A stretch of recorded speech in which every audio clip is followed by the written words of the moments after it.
ಒಬ್ಬ ಫೈಟ್ ಮಾಡುವಂತ ಆಕ್ಟರ್ ಬಂದಿಲ್ಲ ನನ್ನ ಪ್ರಕಾರ, ಅವತ್ತು ಬಂದಿಲ್ಲ, ಇವತ್ತಿಗೂ ಬಂದಿಲ್ಲ. ಆ ಸ್ಟೈಲ್ ಸ್ಟೈಲ್ ಅಪ್ರೋಚ್ ಇದೆಯಲ್ಲ, ಸ್ಟೈಲ್ ಇದೆ. ಅಪ್ರೋಚ್ ಅಲ್ಲ ಆ ಥರ ಸ್ವಲ್ಪ ಜಿಮ್ನಾಸ್ಟಿಕ್ ಸ್ಟೈಲಲ್ಲಿ ಫೈಟ್ ನಾನು ನೋಡಿದ್ದು ಅಂತಂದ್ರೆ ಅಪ್ಪು ಸಾರು ಮತ್ತೆ ದುನಿಯಾ ವಿಜಯ್ ಅವರು ಮಾಡ್ತಾರೆ. ಅದು ಕರೆಕ್ಟ್. ಬಟ್ ಅಪ್ಪು ಅವ್ರದೇ ಒಂದು ಸ್ಟೈಲು, ವಿಜಯ್ ಅವ್ರದೇ ಒಂದು ಸ್ಟೈಲ್. ಒಂದು ಸ್ಟೈಲ್ ಇದೆ. ಇವ್ರಿಗೆ ಬ್ರೂಸ್ಲಿ ಅಂದ್ರೆ ತುಂಬಾ ಇಷ್ಟ ಅಪ್ಪು ಸರ್. ಬ್ರೂಸ್ಲಿ ಇಷ್ಟ ಮುಂಚೆಯಿಂದ ನೋಡ್ರಿ, ಚಿಕ್ಕ ವಯಸ್ಸಿನಿಂದ ಇಷ್ಟ ಅಂತ ಹೇಳ್ತಿದ್ರು ಸಿನಿಮಾಗಳೆಲ್ಲ ನೋಡ್ತಿದ್ರು. ಈ ಆಕ್ಷನ್ ಸೀಕ್ವೆನ್ಸ್ಗಳೆಲ್ಲ ಹೇಗಿತ್ತು ಶೂಟಲ್ಲಿ? ಅಂದ್ರೆ ಅಲ್ಲಿ ಒಪಿನಿಯನ್ಸ್ ಹೇಗೆ ಬರ್ತಿತ್ತು? ಅಪ್ಪು ಅವರು ಫಸ್ಟ್ ಟೈಮ್ ಆ ಒಂದು ಪ್ಯಾಟರ್ನ್ ತುಂಬಾ ರಿಸ್ಕ್ಗಳನ್ನ ತಗೊಂಡು ಮಾಡ್ತಾ ಇದ್ರು ಅಂತ ನಾನು ಕೇಳ್ತೀನಿ. ಫಸ್ಟ್ ಸಿನಿಮಾದಲ್ಲೇ ಕೆಲಸ ಮಾಡುವಾಗ ರಾಮ್ ಶೆಟ್ಟಿ ಅವರಿದ್ರು, ಅವರು ತೆಲುಗು ಅವ್ರಿಗೇನೋ ಫೋನ್ ಮಾಡಿ ಹೇಳ್ತಾರಂತೆ, ಅಂದ್ರೆ ನೋಡಿ ಒಬ್ಬ ರಾಜ್ಕುಮಾರ್ ಮಗ ಅಂತ ಎಲ್ಲೂ ತೋರಿಸ್ಕೊಳ್ದೆ ಎಷ್ಟು ಕಷ್ಟಪಟ್ಟು ಮಾಡ್ತಾರೆ, ಡ್ಯೂಪ್ ಇಲ್ದೆ ಎಲ್ಲ ಫೈಟ್ ಮಾಡ್ತಾರೆ ಅನ್ನೋದನ್ನೆಲ್ಲ ಹೇಳಿದ್ರು ಅಂತ. ಅವರೆಲ್ಲ ನಾನೇ ಮಾಡ್ತೀನಿ ಅನ್ನೋರು, ಏನಾದ್ರು ಮಾಡ್ಬೇಕು ಆಸೆ ಅವ್ರಿಗೆ, ನಾನೇ ಮಾಡಬೇಕು, ಅದು ಇಂಟ್ರೆಸ್ಟ್ ಜಾಸ್ತಿ ಅವ್ರು. ಅದಕ್ಕೆ ಅಷ್ಟು ಚೆನ್ನಾಗಿ ಅದ್ಭುತವಾಗಿ ಬಂದಿರೋದು ಫೈಟ್ಗಳು. ರಿಸ್ಕ್ಗಳು ಯಾವುದೂ ಇರಲಿಲ್ಲ ಆ ಥರ? ರಿಸ್ಕ್ ಏನಿಲ್ಲ, ಮಾಮೂಲಿ ಜಂಪ್ ಮಾಡೋದು, ಆಮೇಲೆ ಬ್ಯಾಕ್ ಕಿಕ್ ಕುಡಿಯೋದು, ಸಮ್ಮರ್ಸಾಲ್ಟ್, ಏರ್ ಲಿಫ್ಟ್ ಎಲ್ಲ ಮಾಡೋರು, ಅದೆಲ್ಲ ಅವರೇ ಮಾಡೋರು, ಡ್ಯೂಪ್ ಆಗ್ತಿರ್ಲಿಲ್ಲ. ಅವರೇ ಮಾಡಿ. ನೀವು ಫೈಟ್ ನೋಡಿದಾಗ ಗೊತ್ತಾಗುತ್ತೆ ಸಿನಿಮಾದಲ್ಲಿ ತುಂಬ ನ್ಯಾಚುರಲ್ ಆಗಿದೆ. ಆಮೇಲೆ ರಾಮ್ ಶೆಟ್ಟಿ ಅವರು ತುಂಬ ರೋಪ್ ಶಾಟ್ಗಳು ಕಮ್ಮಿ ಹಾಕೋದು ಅವರು, ಆಗ ರೋಪೇ ಯೂಸ್ ಮಾಡ್ತಾರೆ, ರೋಪೇ ಇರಲಿಲ್ಲ, ನ್ಯಾಚುರಲ್ ಆಗಿ ಫಿಸ್ಟ್ ಫೈಟ್ ಮಾಡೋರು ತುಂಬ ಗ್ರೌಂಡ್ ಮೇಲೆ. ರೋಪ್ಗಳನ್ನ ಭಾಳ ಕಮ್ಮಿ, ಕಿಕ್ಸು, ಏರ್ ಕಿಕ್ಸ್ ಹೊಡೆಯೋದು, ಡಬಲ್ ಲೆಗ್ಗಲ್ಲಿ ನ್ಯಾಚುರಲ್ ಆಗಿ ಮಾಡ್ತಿರೋದ್ರಿಂದ ಅವ್ರಿಗೆ ಅದರ ಅವಶ್ಯಕತೆ ಇರಲಿಲ್ಲ. ಅಣ್ಣವರು ಸೆಟ್ಟಿಗೆ ಬಂದಿದ್ದು ಬರ್ತಿದ್ರು, ಖುಷಿ ಅಲ್ವಾ ಅವ್ರಿಗೆ, ಮಗ ಮಾಡ್ತಾ ಇದ್ದಾನೆ ಫಸ್ಟ್ ಟೈಮ್ ಬಂದು ನೋಡೋರು. ಮಾಡ್ತಾ ಇದ್ರೆ ಅಪ್ಪು ಅವ್ರು ಬಂದ ತಕ್ಷಣ ನಮಸ್ಕಾರ ಕಾಲ್ ಮಾಡೋರು, ಅವ್ರು ಒಂದು ಮುತ್ತು ಕೊಡೋರು ಅವ್ರಿಗೆ, ಅಣ್ಣವರು ಮುತ್ತು ಕೊಟ್ಟ ತಕ್ಷಣ ಪೈ ಶಾರ್ಟ್ ಮುಗಿಸ್ಕೊಂಬಂದ ಸರಿ ಕಂಡ ಹೋಗೋನು, ನೋಡೋರು, ನೋಡ್ಬಿಟ್ಟು ಎಲ್ಲ ಶಾರ್ಟ್ ಎಲ್ಲ ಓಕೆ ಅಂತಂದ್ಮೇಲೆ ಚೆನ್ನಾಗಿ ಮಾಡ್ಬೇಕಂದ ಅಷ್ಟೇ ಹೇಳ್ತಿದ್ದು, ಚೆನ್ನಾಗಿ ಮಾಡ್ಬೇಕಂದ ಅಷ್ಟೇ ಹೇಳ್ತಿದ್ದು. ಅವ್ರು ಮಾಡ್ಬೇಕಾದ್ರೆ ಹಿಂಗೆ ಮಾಡೋ ಹಂಗೆ ಮಾಡೋ ಅಂತ ಏನೂ ಹೇಳ್ತಿರ್ಲಿಲ್ಲ, ಏನು ಬರುತ್ತೆ ಮಾಡು, ನಿನ್ನ ಇಷ್ಟ, ನಿನ್ನ ಮನ್ಸಿಗೆ ಏನು ಬರುತ್ತೆ ಮಾಡು. ಕೆಲವರು ಹಂಗೆ ಮಾಡ್ಬೇಕು ಹಿಂಗೆ ಮಾಡ್ಬೇಕು ಅಂತ ಆಗಲ್ಲ. ತುಂಬ ನ್ಯಾಚುರಲ್ ಆಗಿರೋರು ಸರ್ ಅವರು, ತುಂಬ ಆರ್ಟಿಫಿಷಿಯಲ್ ಅಂತ ಕೆಲವರೆಲ್ಲ ತುಂಬ ಆರ್ಟಿಫಿಷಿಯಲ್ ಬೇಕು ಅಂತ ಏನೋ ಇದು ಮಾಡೋದು ಅವೆಲ್ಲ ನ್ಯಾಚುರಲ್. ಅವರು ನಿಮ್ಮ ಮನ್ಸಿಗೆ ಏನು ಬರುತ್ತೆ ಮಾಡ ಆರಾಮಾಗಿ. ಸಿನಿಮಾ ರಿಲೀಸ್ ಆಗುತ್ತೆ, ನೀವು ನೋಡಿದಂಗೆ ಹೇಗಿತ್ತು ಆ ಸಂದರ್ಭ? ಅಪ್ಪು ಲಾಂಚ್ ಅಂದಾಗ ನನಗೆ ನೆನಪಿದೆ 2002 ಒಂದು ಸಿನಿಮಾ ಒಂದು ಗೆಲ್ಲೇಬೇಕು ಸರ್. ಎಸ್, ಪುನೀತ್ ಶಿವಣ್ಣ ಗೆದ್ರು, ಹ್ಯಾಟ್ರಿಕ್ ಹೀರೋ ಫಸ್ಟ್ ಅಲ್ಲೇ. ರಾಘಣ್ಣ ಅವ್ರದ್ದು ಫಸ್ಟ್ ಸಿನಿಮಾ ಚೆನ್ನಾಗಿ ಹೋಗ್ತು, ಚಿರಂಜೀವಿ ಸುಧಾಕರ್. ಅದಾದ್ಮೇಲೆ second cinema super duper biggest blockbuster ಅದು. ಅವರಿಬ್ರು ಸ್ಟಾರ್ಗಳಾಗಿದ್ರು. ಇವ್ರು ಕಂಪಲ್ಸರಿ ಗೆಲ್ಲೇಬೇಕು. ಆಮೇಲೆ ಕತೆ ನಮಗೆ ಒಂದು ಲವ್ ಸ್ಟೋರಿ ಇತ್ತಲ್ಲ ಸರ್, ಕತೆ ಮಾಡುವಾಗ ನಮಗೆ ಸಿನಿಮಾ ಚೆನ್ನಾಗಿರುತ್ತೆ ಅಂತ ಒಂದು ಐಡಿಯಾ ಇರುತ್ತೆ, ಇಷ್ಟು ಮಟ್ಟಿಗೆ ಇಟ್ಟಾಗುತ್ತೆ ಅಂತ ಒಂದಿರಲಿಲ್ಲ. ಶೂಟಿಂಗ್ ಮಾಡ್ತಾ ಮಾಡ್ತಾ ಮಾಡ್ತಾ ಮಾಡ್ತಾ ಡೈಲಾಗ್ಗಳು ನಮಗೆ ತುಂಬಾ ಹಾಂಟ್ ಮಾಡಕ್ಕೆ ಶುರುವಾಯ್ತು ಸರ್. ಎಲ್ಲ ಪಂಚಿಂಗ್ ಡೈಲಾಗ್ಸ್ಗಳು, ಏನು ಕಮಿಷನರ್ ಮಗಳಿಗೆ ಹುಡುಗಿ ಬೇಡವಾ, ಮದುವೆನೇ ಆಗ್ಬಾರ್ದು ಅವಳು ಅನ್ನೋದು. ಆಮೇಲೆ ಅವಿನಾಶ್ ಅವರು ಬೈಯೋದು, ಒಳಗಡೆಯಿಂದ ನೀನು ನೋಡಕಂದ್ರೆ ಒಳಗಡೆಯಿಂದ ಬಿನ್ಲಾಡನ್ ಅಂತ ಹೇಳೋದು, ಅವ್ರು ಉರ್ಸೋದು. ಆಮೇಲೆ ಬಹಳ ಆ ಥರದ್ದು ಡೈಲಾಗ್ಸ್ಗಳೆಲ್ಲ ತುಂಬ ಚೆನ್ನಾಗಿತ್ತು. ಆಮೇಲೆ ಕ್ಲಾಸ್ ರೂಮಲ್ಲಿ ಕೂತಿದ್ರು, ಹುಡುಗಿ ಲೆಟ್ರ್ ಬರ್ದು ಕಳಿಸೋದು, ನೀನು ನನ್ನ ಕಡೆ ನೋಡ್ತಾ ಇಲ್ಲ ಅಂತ ಅವ್ರು ಓದ್ಬೇಕಾರೆ, ಅವ್ರು ಪಾಠ ಮಾಡ್ತಾ ಇರ್ಬೇಕಾದ್ರೆ ಎದ್ಬಿಟ್ಟು ನಿನ್ನ ಕಡೆ ನೋಡ್ಲಿಲ್ಲ ಅಂತಂದ್ರೆ ನಿನ್ನ ಮೇಲೆ ಲವ್ ಇಲ್ಲ ಅಂತ ಅರ್ಥನ ಅಂದ್ರು. ಅವೆಲ್ಲ ಹೊಸ್ದಾಗಿತ್ತು. ಅದಕ್ಕೆ ನಾನು ಹೇಳಿದ್ದು, ನೀವು ಅದ ನ್ಯೂ ಟೈಪ್ ಆಫ್ ಒಂದು ಟೇಕಿಂಗ್ಸು ಡೈಲಾಗ್ಸ್ ಎಲ್ಲ ಪೂರಿ ಜಗನ್ನಾಥ್ ಅವರು ತುಂಬ ಬರವಣಿಗೆ ಇದ್ದಾರೆ ಸರ್, ಬುಕ್ಸ್ಗಳು ತುಂಬ ಓದ್ತಾರೆ.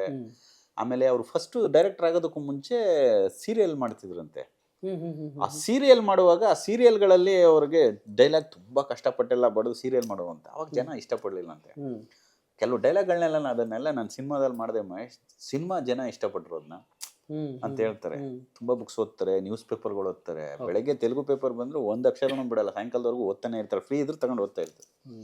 ಬಹಳ ಅದಕ್ಕೆ ಅವ್ರಿಗೆ ಅಷ್ಟೊಂದು ನಾಲೆಡ್ಜ್ ರೈಟಿಂಗ್ ಅಲ್ಲಿ. ಅಂದ್ರೆ ಒಬ್ಬ ಡೈರೆಕ್ಟರ್ ಅಥವಾ ರೈಟರ್ಗೆ ಅದು ಬೇಕಾಗುತ್ತೆ. ಆಮೇಲೆ ಕೆಲವರು ಅವ್ರದ್ದೊಂದು ಪೂರಿ ಇದು ಟಾಕ್ ಅಂತ ಒಂದು ಬರುತ್ತೆ, ಅವ್ರು ತೆಲುಗಲ್ಲಿ ಒಂದಷ್ಟು ವಿಷಯಗಳನ್ನ ಹೇಳ್ತಾರೆ. ಒಂದು ಧರ್ಮದ ಬಗ್ಗೆ ಆಗಿರ್ಬೋದು, ಇನ್ನೊಂದ್ರ ಬಗ್ಗೆ ಆಗಿರ್ಬೋದು, ನಮ್ಮ ಲೇಸಿನೆಸ್ ಬಗ್ಗೆ, ಸಕ್ಸಸ್ಗಳ ಬಗ್ಗೆ, ಫ್ಲಾಪ್ಸ್ ಬಗ್ಗೆ ಹೇಳ್ಬೇಕಾದ್ರೆ ಒಂದಷ್ಟು ಕೋಟ್ಗಳು ಮಾಡ್ತಾರೆ.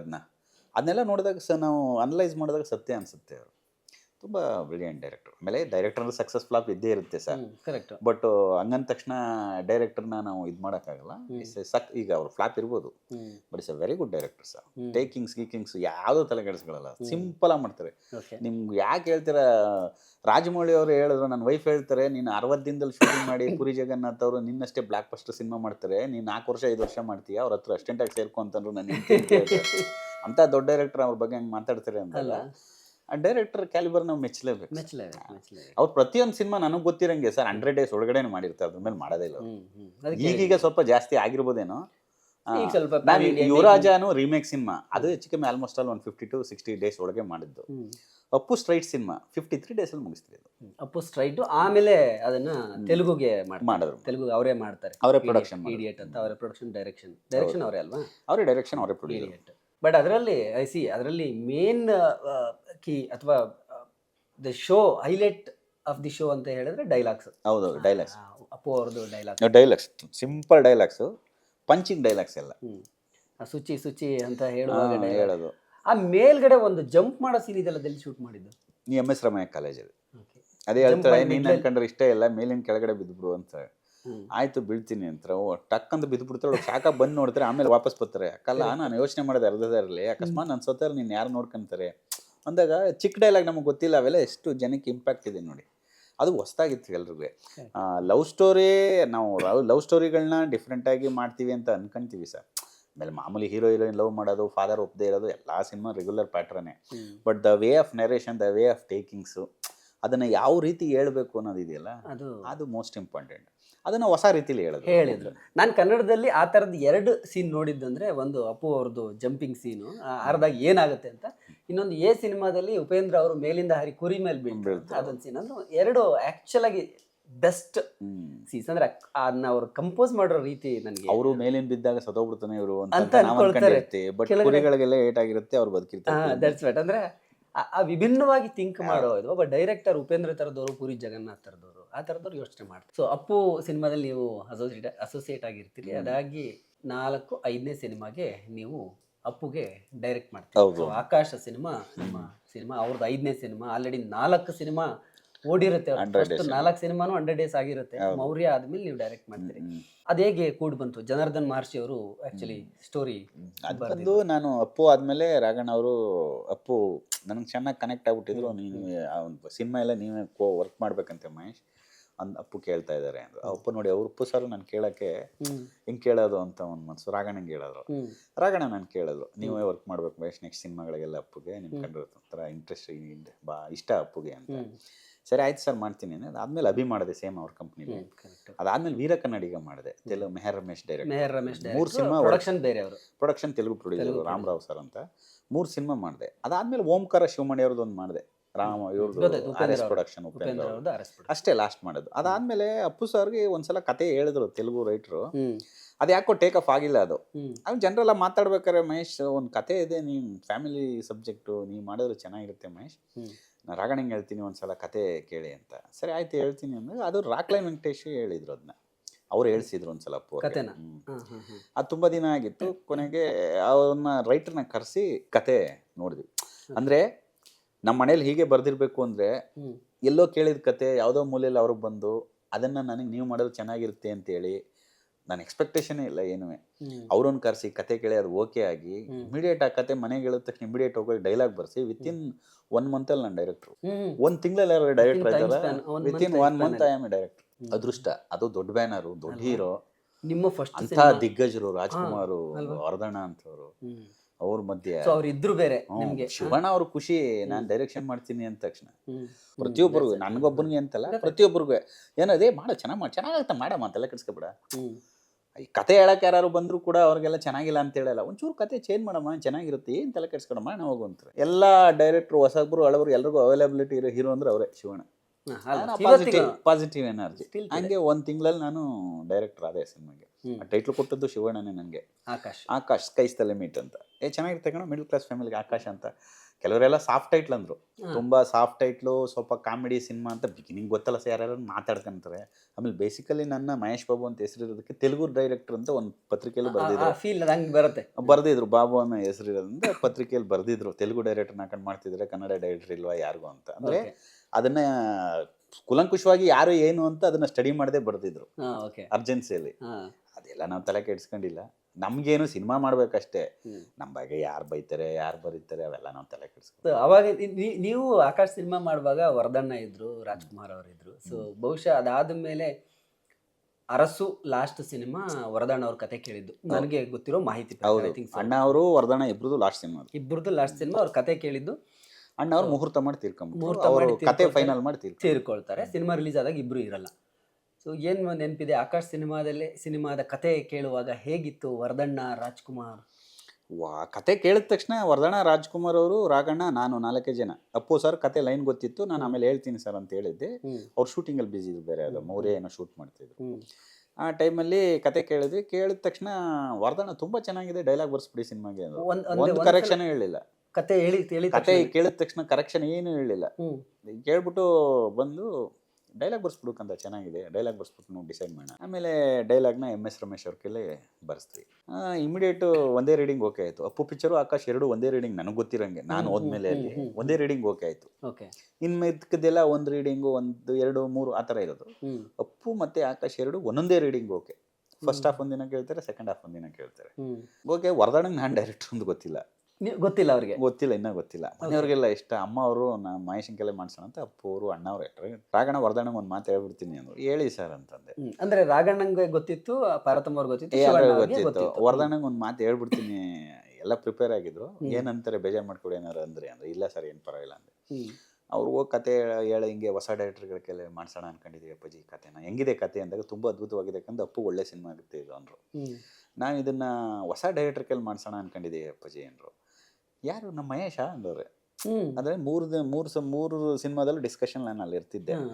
ಕತೆ ಕೇಳುವಾಗ ಡೈರೆಕ್ಟ್ ಇಟ್ಕೊಂಡು ಕತೆ ಕೇಳ್ತಾರೆ ಅವರು. ಒಬ್ಬ ಅಸೋಸಿಯೇಟ್ ಡೈರೆಕ್ಟರ್ ಕೂರ್ಸ್ಕೊಂಡು ಕತೆ ಕೇಳಿದಾಗ ಹೊಸ ಡೈರೆಕ್ಟರ್ ಅಂದಾಗ ನಾನೇ ಅಂತ ಗೆಸ್ ಮಾಡೋ ಅಷ್ಟು ಬ್ರಿಲಿಯನ್ಸ್ ಅಲ್ವಾ. ಯಾರು? ನಮ್ಮ ಮಹೇಶ ಅಂದರು. ಅಂತಂದ್ರು. ಅಣ್ಣ ಅತ್ತಿಗೆ ಮತ್ತೆ ಅಪ್ಪು ಎಲ್ಲ ಏನಂತಾರೆ ಅಣ್ಣ ಎಲ್ಲ ಅಂತ. ಅವ್ರಿಗೆಲ್ಲ ಓಕೆ ಅಪ್ಪಾಜಿ ಅಂತಂದ್ರೆ ಹೌದಾ ಮಾಡಿ. ಅವ್ರಿಗೆ ಇಷ್ಟ ಆದಮೇಲೆ ಪ್ರೊಡ್ಯೂಸರು ಹೀರೋಗೆ ಆ್ಯಕ್ಟ್ ಮಾಡೋ, ಹೀರೋಗೆ ಇಷ್ಟ ಆದಮೇಲೆ ನಮ್ದೇನಿದೆ ಯಾಕಂದ ಹೊಸ ಡೈರೆಕ್ಟರ್ ಯಾರೋ ಇಂಡಸ್ಟ್ರಿ ಬರ್ತಾರೆ ಮಾಡಿ ಹೋಗಿ ನೋಡಿ. ಅದೆಲ್ಲ ನಮ್ಮ ಪುಣ್ಯ. 25 ವಾರ ಓಡುತ್ತೆ ಸಿನಿಮಾ.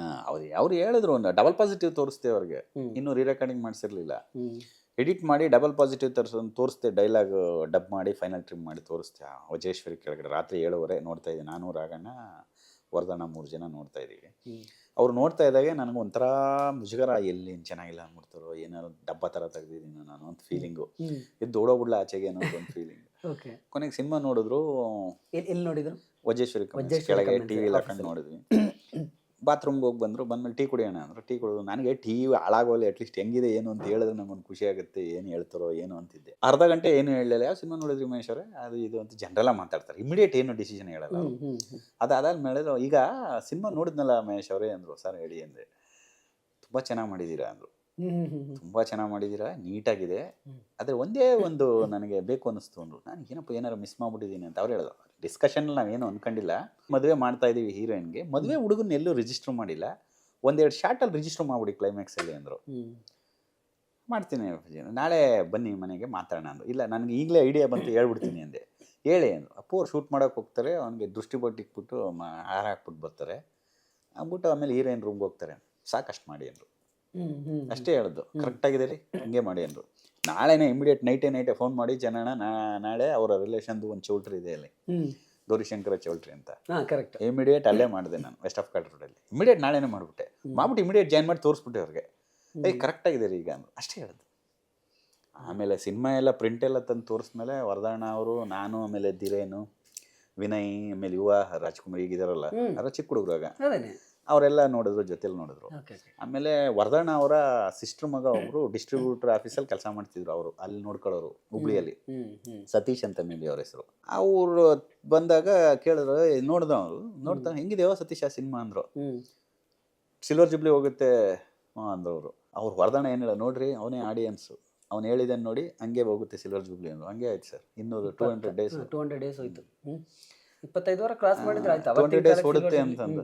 ನಮಗೆ ಅವ್ನು ಬ್ಲ್ಯಾಂಕ್ ಆಗಿ ಹೇಳ್ತಾರಲ್ಲ, ನನಗೆ ಅಟ್ಲೀಸ್ಟ್ ಒಂದು 4 ವಾರ ಓಡಿದ್ರು ಸಾಕು, ನನ್ನ ಮರ್ಯಾದೆ ಉಳಿಯುತ್ತೆ. ಅಟ್ಲೀಸ್ಟ್ ಒಂದೇ ವಾರ ಕಿತ್ತಾಕ್ಬಿಟ್ರೆ ನನ್ನ ಮರ್ಯಾದೆ ಹೋಗ್ಬಿಡುತ್ತೆ. ಅಲ್ಲ, ನಿಮ್ ತಲೆ ಮೇಲೆ ಬೇರೆ ದೊಡ್ಡ ಭಾರ ಇತ್ತು. ಭಾರ 4 ಸಿನಿಮಾ ಸಕ್ಸಸ್ ಆಗಿತ್ತು, ದೊಡ್ಡ ಸ್ಟಾರ್ ಸಿನಿಮಾ. ನನಗೆ ಅದೇನು ಅಂದ್ರೆ ಕತ್ತಿ ಅಲಗ್ ಮೇಲೆ ನಿಂತಿರ್ತಾರಲ್ಲ ಚೂಪಾಗಿರೋ, ಆ ಥರ ಚಾಲೆಂಜ್ ಅದು. ಬಿದ್ರೆ ಅದ್ರ ಮೇಲೆ ಬಿಡ್ಬೇಕು, ಇಲ್ಲಾಂದ್ರೆ ಕತ್ತಿ ಎತ್ಕೊಂಡು ನಿಂತ್ಕೊಬೇಕು. ಆ ಥರ ಏನೋ ದೇವ್ರದೇ, ನಮ್ಮ ಅಪ್ಪ ಅಮ್ಮ ಆಶೀರ್ವಾದ, ಆಮೇಲೆ ಅವ್ರ ಮನೆಯವರು ನನ್ನ ಮೇಲೆ ತೋರಿಸಿರೋ ಪ್ರೀತಿ ಸಿನಿಮಾ ಚೆನ್ನಾಗಿ. ಆಮೇಲೆ ಕನ್ನಡ ಆಡಿಯನ್ಸ್ಗಳು ತುಂಬ ಇಷ್ಟಪಟ್ಟರು, ರಿಪೀಟೆಡ್ ಆಡಿಯನ್ಸ್.